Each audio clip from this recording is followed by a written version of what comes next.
लाडो, अरे ओ लाडो, दरवाजा खोलो। अरे ये इतनी सुबह सुबह कौन आया होगा? कौन है? अरे मैं हूँ, रानो, दरवाजा खोलो। अरे रानो, तुम इतनी सुबह सुबह तुम यहाँ पर कैसे? अंदर आ जाओ, बाहर बहुत ठंड है। बोलो रानो, आज इतनी सुबह सुबह कैसे आना हुआ? घर पर सब ठीक तो है ना? हाँ लाडो, घर पर सब ठीक है। अभी मैं पेट से हूँ ना, इसीलिए आजकल मुझे बहुत ज्यादा भूख लग रही है और घर पर थोड़ा भी अनाज नहीं था। मैं अनाज लाने के लिए जाने वाली थी, लेकिन बाहर बहुत अंधेरा है। तुम्हारा घर पास में ही था, इसीलिए मैं तुम्हारे पास आई हूँ। क्या तुम मुझे थोड़ा अनाज दे सकती हो? हाँ हाँ, क्यों नहीं। रुको, मैं अभी लाती हूँ। ये लो, तुम्हें जितना खाना है उतना खाओ। रानो को बहुत भूख लगी थी। वो अनाज पर टूट पड़ती है।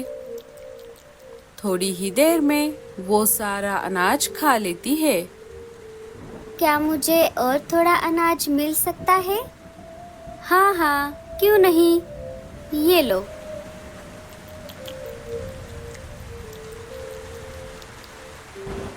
लाडो, मुझे माफ कर दो, मैंने तुम्हारा सारा अनाज खा लिया। जब मैं अनाज लाने के लिए बाहर जाऊंगी, तब तुम्हें तुम्हारा अनाज लौटा दूंगी। अरे पगली, इसमें माफी मांगने वाली क्या बात है? उल्टा मुझे तुम्हें अनाज खिलाकर बहुत अच्छा लगा। आखिर हम एक परिवार है। शुक्रिया लाडो, अब मुझे बहुत अच्छा लग रहा है। मुझे बहुत भूख लगी थी।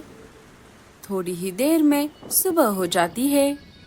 लाडो, मेरे घर पर तो पहले से ही अनाज खत्म हो गया है और यहाँ आकर मैंने तुम्हारा भी सारा अनाज खत्म कर दिया।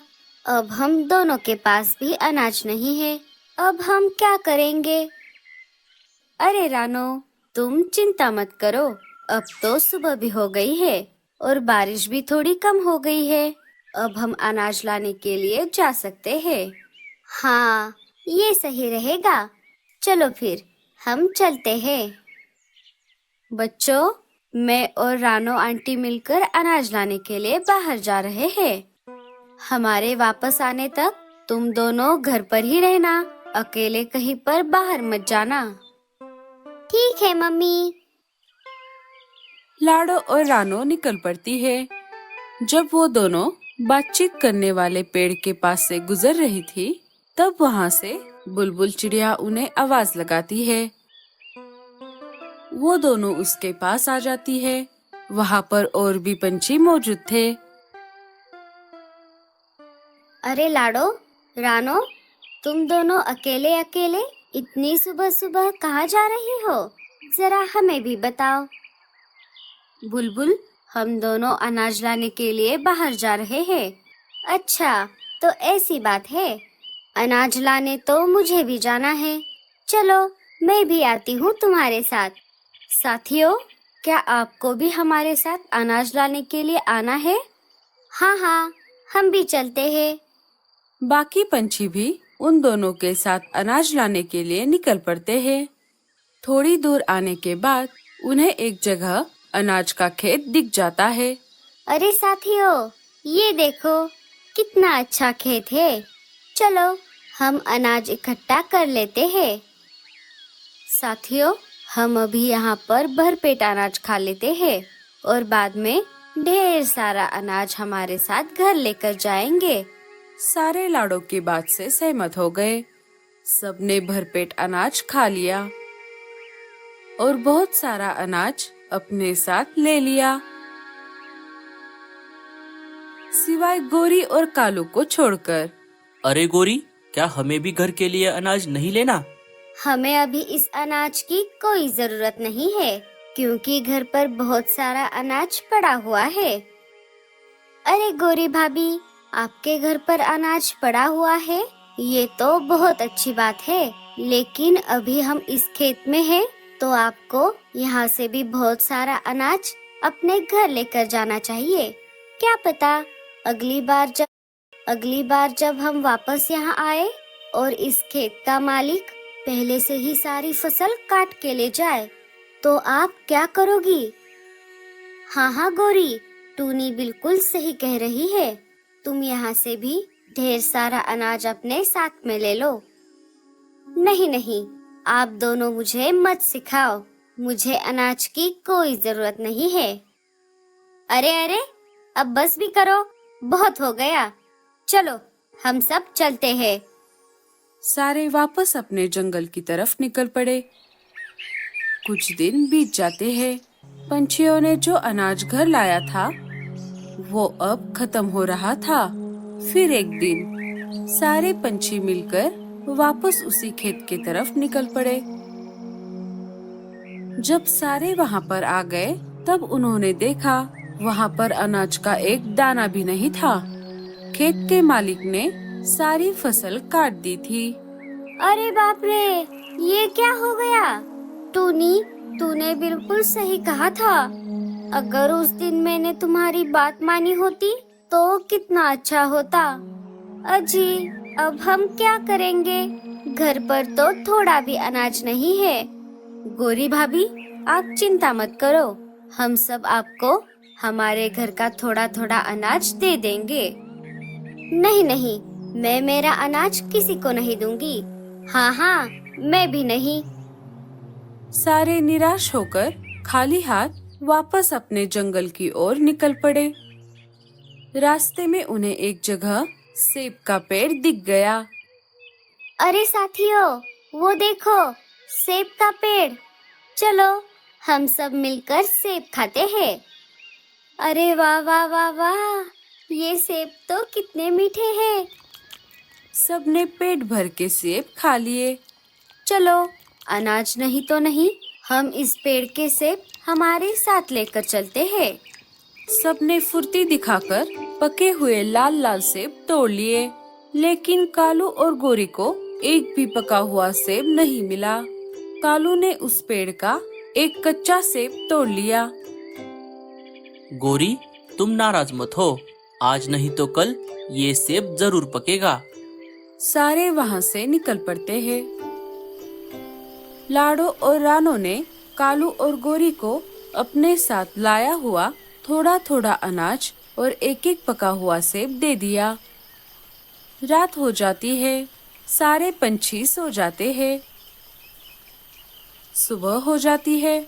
सुबह होते ही आसमान में घने काले बादल छा जाते हैं और देखते ही देखते मूसलाधार बारिश शुरू हो जाती है। अरे बाप रे, बारिश तो बहुत तेज है। आज मैं अनाज लाने के लिए बाहर नहीं जा पाऊंगी।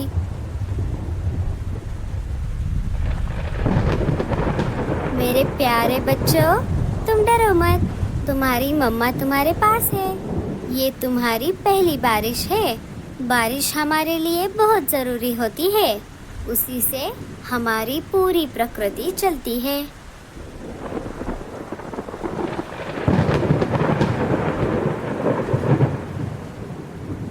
अजी, मुझे बहुत भूख लगी है। आप बाहर जाकर मेरे लिए कुछ लेकर आओ। अरे गोरी, अभी अभी तो तुमने ढेर सारा अनाज और वो पके हुए सेब खाए थे और फिर भी तुम्हें भूख लगी है। बाहर बहुत तेज बारिश हो रही है। अगर तुम्हें इतनी ही भूख लगी है तो तुम ये कच्चा सेब खा लो। छी छी छी, मुझे नहीं खाना वो कच्चा सेब। उससे अच्छा मैं भूखी रह जाऊं। बारिश अपने जोरों पर थी। देखते ही देखते जंगल में पानी भरने लगा। अरे बाप रे, ये बारिश तो रुकने का नाम ही नहीं ले रही। थोड़ी ही देर में जंगल में बाढ़ आ गई। पंछी एक एक करके अपने घोंसले से बाहर आने लगे। सारे बारिश के रुकने का इंतजार कर रहे थे। देखते ही देखते दोपहर से शाम हो गई। अजी, अब मुझसे भूख बर्दाश्त नहीं हो रही। मुझे अभी के अभी कुछ खाने को चाहिए। मुझे ये पहले से ही पता था, इसीलिए मैं ये कच्चा सेब मेरे साथ लेकर आया था। अभी के लिए तुम इसे खा लो। गोरी मजबूर थी। उसने जैसे ही सेब को अपनी चोंच मारी, उसने अपना मुंह टेढ़ा कर लिया। अरे छी छी छी छी छी, ये सेब कितना कड़वा है। ऐसा बोलते हुए गोरी ने वो सेब बाढ़ के पानी में फेंक दिया। जैसे ही उसने वो सेब पानी में फेंका, वैसे ही उस सेब से धुआं निकलने लगा और देखते ही देखते वो छोटा सा सेब एक बड़े से सेब के घर में बदल गया और पानी के ऊपर तैरने लगा। उस घर में ढेर सारा अनाज भी था। अरे साथियों, ये देखो, सेब का घर। घर इतना बड़ा था कि सारे पंछी एक एक करके उस घर में आ गए। अरे वाह, ये घर तो कितना बड़ा है। जब तक बारिश चलती रही, सारे उस घर में रुक गए। एक दो दिन लगातार तेज बारिश चलती रही। जब बारिश रुक गई, तब बाढ़ का पानी धीरे धीरे कम हो गया। जब सेब का घर जमीन पर आ गया, तब गोरी ने सारे पंछियों से कहा, चलो चलो, अब सब मेरे घर से बाहर निकलो। ये घर सिर्फ मेरा और कालू जी का है। जैसे ही सारे बाहर आ गए, सेब का घर गायब हो गया।